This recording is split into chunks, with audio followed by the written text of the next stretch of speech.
Ćao svima, dobrodošli na moj kanal. Mnogi od vas su došli zbog mojih historijskih videa i videa o Moskvi, ali neki su došli zbog onog videa koje sam izbacila pre par mjesece, kako sam ostavila pušenje, prvi mjesec bez cigarete, i danas bih htjela da nastavim da popričam na tu temu, da ispričam vama moje iskustvo. Ajmo da krenemo.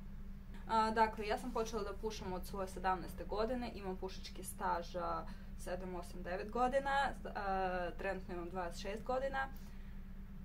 Sve vrijeme sam pušala, nekad je to bilo baš mnogo, nekad malo. Imala sam nekoliko pokušaja da ostavim cigarete, a nisam uspjela, ali ovaj put mi je bio najuspješniji do sada.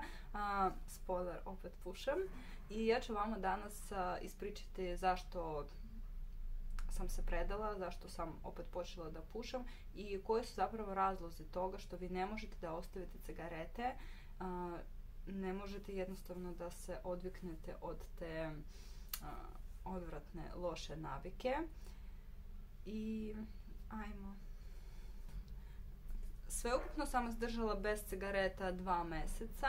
Prvi mjesec mi je bio težak, drugi mjesec mi je bio ok, lagano, ali sam počela da pušam i moj razlog je bio ono što sam imala probleme na poslu, bila sam u lošem psihičkom stanju i tako sam opravdala sebe da bi opet kupila paklu cigareta.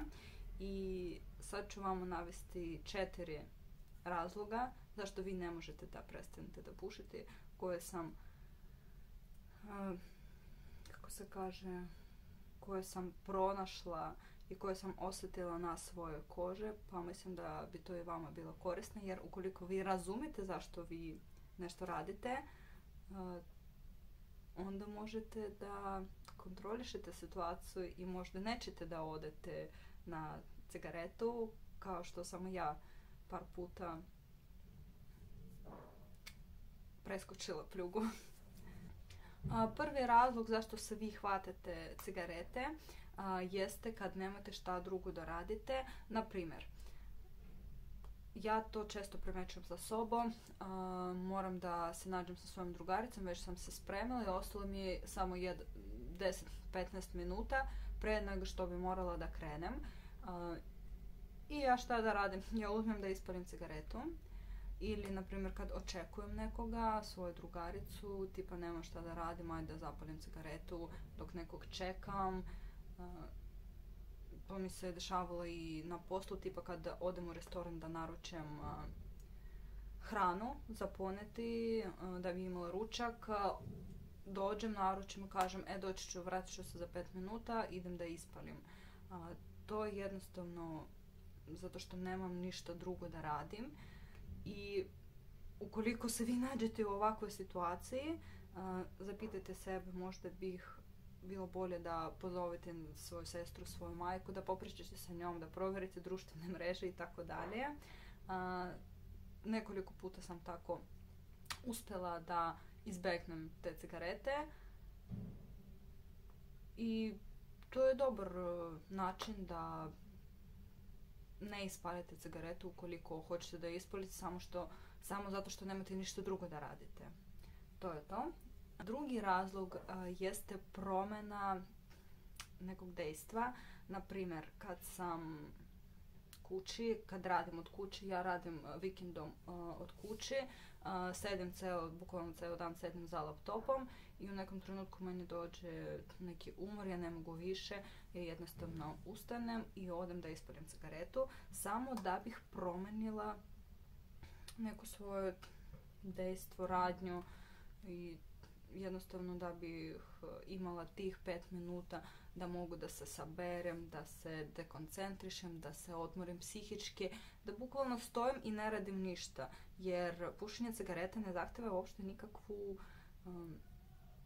nikakav trud vašeg mozga, vi jednostavno onako samo se prebacite na to ništa nerađenje, pa se posle vraćate na vaš posao. I to je dobra stvar, samo što bih ja preporučila vama da to zamenite. Nekim drugim dejstvom, na primjer, ukoliko ste na poslu, ne da izađete na cigaretu, nego da izađete, na primjer, do prodavnice, da kupite nešto što je vama potrebno, ili jednostavno da izađete napolje, da popričate telefonom sa nekim ko je vam drag. Jednostavno da promijenite svoj položaj, promijenite način na koji sad vaš mozak razmišlja. Samo vama treba neka mala promjena. Ne mora to da bude cigareta, ali može da bude svašta drugo. A treći razlog je društvo. Svi mi imamo u društvu ljudi koji puše i ljudi koji ne puše. I ja vama preporučujem da se držite onih koji ne puše. Jer tako, na primjer, kad sam sa svojim drugaricama koje ne puše, ja neću da pušem. Jer jednostavno to nezgodno, neudobno i tako dalje. Ukoliko sam sa pušačima, onda pušem. I u ovom slučaju ljudi se hvataju cigarete zato što pušenje nije samo pušenje, nego to je neka zajednička aktivnost, jer svi znamo ponekad, ne znam, na žurki kad izađeš sa nekim da popušiš cigaretu, da imate taj prisan lični razgovor, ili sa svojim kolegom kad izađete možete da saznate neke važne informacije, možete da podelite nešto, možete da saznate nešto i tako dalje. I jednostavno ja kao pušač imam više razumevanja u oni ljudi koji isto puše i nekako su mi bliže zato što imamo isti problem ili naviku, kako god. Tako da ukoliko vi ne želite da gubite ovu mogućnost komunikacije sa nekim vašim društvom, naročito na poslu, vi možete da nastavljate da izlazite na cigaretu sa svojim kolegama, samo što ponesete sa sobom čašu kafe, šolju kafe, ne znam, neke bombone i tako dalje, da vi ne pušite, ali da budete sa njima i da pričate sa njima. Mada to može izgledati jako čudno, tipa ti ne pušaš, a izlaziš. Ali okej, to je dobar savjet i ja sam ga koristila i on mi je pomagao u taj period kad nisam pušila, tako da preporučujem to i vama. I četvrti razlog zašto vi ne možete da ostavite cigarete jeste alkohol. Kad čovjek popije, cigareta sama skoči njemu ovdje između prstiju i čovjek počne da puše. Negdje sam čitala članak tipa alkohol proširava sudove krvne i tipa mozak pokušava da suzi,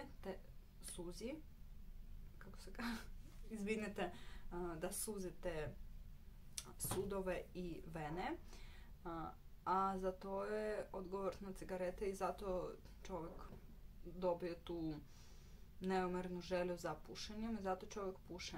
Ja nemam nikakav lifehack što se tiče pijanog pušenja, zato što nisam odoljela i počela sam da pušem opet taman na žurce.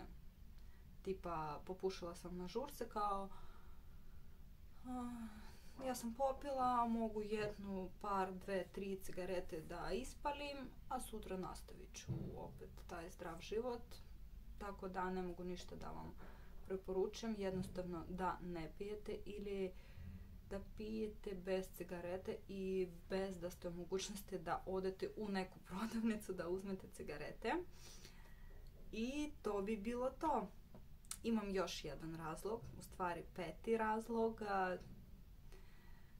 Lakše ćete početi sa pušenjem ukoliko još uvijek imate cigarete kod kuće. To se ne odnosi na vaše cigarete, nego brat, sestra, majka, otac, ukoliko oni puše, bit će vama mnogo teže i poželit ćete vi da se vratite pušenju, ali to svi znaju, tako da to je to. To bi bilo 4 mojih razloga i 3 savjeta kako da izbegnete vraćanja cigaretima. Za 4. razlog nemam lifehack, ali jebi ga, nisam stručnjak. Tako, to bi bilo to za danas. Hvala vama što ste odgledali ovaj video. Nadam se da će vama biti koristan. Nemojte da kaznite sebe ukoliko niste odoljeli cigarete i ukoliko niste ostavili pušenje. Sve ok, pokušajte još jedan put. Nadam se da niko neće umreti od cigareta i sigurna sam da ćete uspjeti sljedeći put. Samo malo više razmišljajte i samo pronađite neku inspiraciju, motivaciju, jer to može da zvuči nekako glupo, tipa life coach i tako dalje, inspiracije, ali to stvarno radi i uglavnom razmišljajte više o sebi kao čovjeku koji ne puše i sve će biti u redu. Želim svima dobar dan, želim svima da budu srećni i zdravi i vidimo se kasnije za par dana. Ćao!